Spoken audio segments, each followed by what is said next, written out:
Howdy, with this video, I want to go over the sample song analysis essay that's up there on D2L, especially in terms of MLA formatting. For some of you, you may have had MLA formatting fairly recently. Some people, maybe not so much. It depends on which teachers you had, the past years, obviously. One note, the sample song analysis essay is not based on the same assignment you're doing. You're going to see there's more than 5 paragraphs in this essay. They also had to research genre and things like that. They had other requirements, and it's just the sample essay is not quite as thesis-driven as yours. Keep in mind you're doing a basic 5-part essay. You're going to have an introduction paragraph with some biographical information that leads to a 3-point thesis, paragraph on each one of those thesis points, and then the concluding paragraph. So when you're looking at the sample essay, kind of in the back of your mind, remember this isn't a one-to-one representation of what you're doing. But it is a good example of all the different MLA components and how all those work. If you're just brand new to MLA, if you're like, well, what's MLA? It stands for Modern Language Association.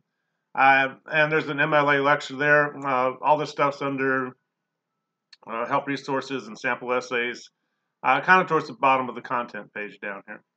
But if you have trouble sleeping at night, this MLA lecture is a great way to induce drowsiness. There's no way to present MLA formatting in a fascinating, gripping way. It's just part of how we document essays and something you just got to learn.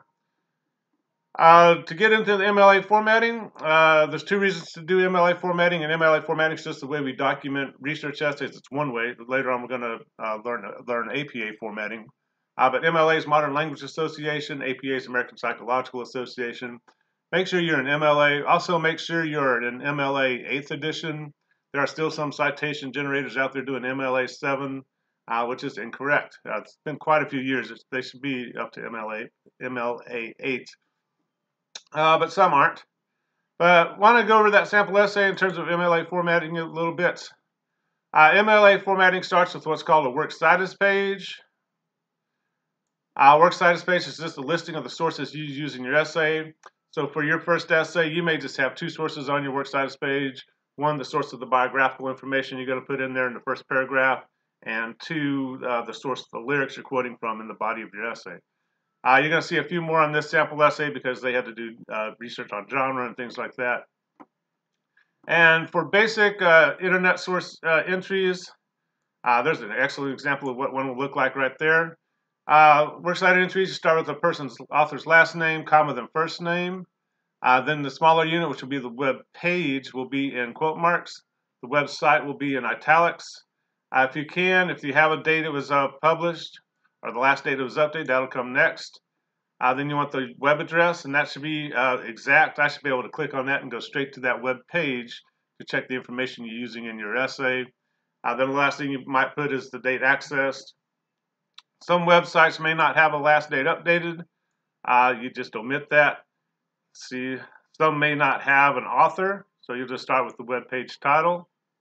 But definitely use the sample essay as a basis for doing your own works cited page. Most of you are going to be getting this information off the internet, and we're not looking for perfect sources with this one. Finding biographical information on ZZ Top or whatever band or Bruno Mars, you may end up going to something like Wikipedia or something like that. Which, as long as it's authoritative and the information is accurate, you're good to go there. Later on with other essays, we're going to focus on good sources and things like that. But for the first essay, you want to make sure you kind of understand the basics. Hopefully you write about something you kind of are interested in. Everybody tends to like music, and I'm just trying to figure out why you like a particular song, right? But the works cited page, everything is double spaced once. It's listed alphabetically. Also notice the hanging indents. The first line starts a line left, and then if you have more lines after that, it should be indented. The way to do that is to go to paragraph. You can do this in Google Docs as well. And if you come down to indentation, you can see she already has it set for hanging. But you can just click whatever you want, but we want hanging here. Should be double spaced. So she has it formatted and everything. And it has proper formatting. There's plenty of websites out there show you how to do that. One of the better ones is the Purdue OWL, OWL for Online Writing Lab. But that's what a good works cited space should look like, and you should be using this in your essay just like this. So again, you may just have two entries. Well, you might have one for the lyrics here, which is what she's showing here, and you might have one with some biographical information like this source right here. But also the works cited page is the last page in your essay, and so it should say, student 5, student 6. Hopefully on yours it's more like student 4 or something, because yours is shorter. And the reason you want to start with your works cited page with research essays is that when you go to use sources in your essay, you're just going to cite it using the first word on the works cited page and a page number. If you're using internet sources, you may not have page numbers. However, if you're using a PDF file on the internet, it probably will have page numbers, and you use the page number then. So here we have a long quote. You introduce the quote. We'll talk about the different ways to use sources here in a second. But you can kind of see something that's going on. She's using information from somewhere. And at the very end, you see this green in parentheses. That is the citation. And if I go to the works cited page, I better see a green there. And because it's listed alphabetically, I can go straight to it. There's Andy Green right there, and there's the source he's using. So whenever you look at a sample essay and you see these citations and quote in parentheses, the writer's saying, hey, I got this information from somewhere. And you can go to the works cited page, see Van Edwards, and there's Vanessa Van Edwards there. We can go to that source and see if they use that information correctly. And that's just the basics to MLA formatting. You want the works cited page to show what sources you're using, and then you cite those sources using the first word on the works cited page and the page number if you have one within your essay. There's different ways to use sources in the essay. The easiest one, and the one most of you are probably going to use, is a short quote. Short quote in MLA formatting is 3 or fewer lines. You have to introduce the quote, and then you encase the quote within quote marks, and it should be word for word straight from the source. So here's a short quote. According to an article on Rap Rock, she introduced the quote. Then you get the quote mark. Then you get the direct quote. You end the quote, put the citation, then you're in punctuation there at the period after the citation. So a good example of what a short quote looks like. Again, that's 3 or fewer lines within MLA for MLA formatting. A long quote is right here. Those are 4 or more lines, but same rules kind of apply. If it's should be word for word, you need to introduce the quote, and you need to cite the quote. But for long quotes, you're going to offset it. You're going to tab it over twice. You can make changes to short quotes and long quotes. Ellipses, the 3 dots, show an omission from the quote. The writer took something out of it. Maybe it got wordy, or maybe it's just unneeded information. It's hard to tell what she took out. But since she cited it, I can go to that green source, pull that up and on my computer and see what she took out of there. You can also use brackets to add something to a quote or clarify something within a quote. Brackets show addition or changes to a quote. Otherwise, quotes should be word for word, right? Again, long quotes are going to be tabbed over twice. Like I said, they're called block quotes sometimes because they're blocked over.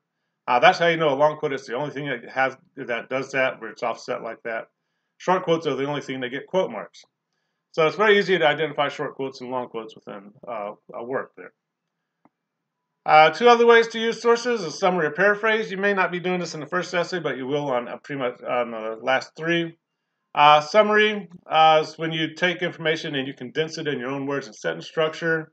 Let's say you're reading 5 pages of material, and you're like, man, I can summarize that in 2 or 3 sentences. Well, do that. Don't make us read a big long quote of 3 pages. And right here, the writer is getting this information from somewhere. It's in their own words and sentence structure. It's not a long quote because it's not blocked over. It's not a short quote because it doesn't have quote marks. The writer's saying, hey, I put this in my own words and sentence structure. But you notice she's still giving the citation there, telling us where she got that information from. Also notice she's doing a good job of keeping the song titles in quote marks and the album titles in italics. Smaller units get quote marks, larger units tend to get italics. Be careful. You're going to see sometimes I'll take a sample essay and kind of say, well, watch out here. She's giving us a bunch of information about the genre and not quite being very precise about where the information is coming from. My guess is coming from this Grierson source, but it's not real clear because that's actually the citation for the short quote. And then we have all this information that's not cited. So don't do that. Again, we're not doing a lot of research with this first essay. That's something to watch out for. Paraphrase. There's a good example of a summary. That looks like she shortened that and condensed that for us. So this one up here is probably a paraphrase. And a paraphrase is like a summary, but just a little bit different. A summary, you're shortening the material, you're condensing it in your own words and sentence structure. For a paraphrase, you're going to restate the information without leaving any major points out in your own words or sentence structure. So later on, like with the medical essay, when you're talking maybe about brain surgery, you probably can't do a short quote. You can't cover all of brain surgery in 3 or fewer lines. A long quote might get too technical, and I'll just have to write on your essay like I'm an English teacher. I have no idea what this long quote is saying. If you do a summary, if you condense that material and shorten it, you might end up leaving scalpels and sponges in someone's head. So you might do a paraphrase where you restate what the original says in your own words and sentence structure to kind of dummy it down for your audience, but not leave out any of the major points of the surgery, so that you're not leaving scalpels in people's heads. But you still want to cite that information and make sure you give credit. But again, I should be able to go to 20 on the works cited page, and she has the lyrics here. There it is, 21 pilots. So I can go straight to that source, see if she's paraphrasing or summarizing that information correctly. But when you look at a sample essay, the difference between the way a summary or paraphrase looks on the page, there really isn't any. Generally, one might well give a signal phrase to let us know you're leading into a summary or paraphrase. But again, there's no quote marks, they're not offset. So they kind of look the same. Generally, summaries are shorter and paraphrases are as long or longer than the original. But that's basically how MLA formatting works. And this is a pretty good essay to kind of see these different techniques: summary, paraphrase, short quotes, long quotes in action. But again, keep in mind this sample essay is not quite based on the same assignment. This one's a little less thesis driven and giving more information than you're required to do. It's probably a few more paragraphs than what you're required to do. So keep that in mind. But kind of pay attention to that MLA formatting. Notice how things are working. A good works cited page is going to lead to a good essay. When students say, "Oh, I always do my works cited page last," so I'm always like, "Don't do that." Even if there's only 2 sources, just get it done first, so you can just go through and cite the sources. One other thing to note: when you quote from your song, you're going to use the line number from the lyrics. We're going to treat the song as a piece of poetry. And poetry is just a little bit different from everything else you'll cite. Instead of using a page number, you're going to use line number. So one thing you're going to notice, I'm asking you to put the lyrics to the song at the bottom here. Generally, when I grade it, I just highlight it and hit the number thing and get it to number it for me. And you can do the same thing, but when you're citing direct quotes from your song, it's going to be a little bit different where you're using the page number there. And poetry is about the only thing that gets any kind of exception like that. So, in the assignment, when I'm saying you should cite using line numbers, that's what you're seeing there after these quotes directly taken from the song. And there's awfully good essay overall on a pretty good song there. And if you have any questions about all this, be sure to let me know. We're going to be looking at this kind of stuff when we get into the drafts and the peer reviews and things like that. But we'll talk to you later. Bye-bye.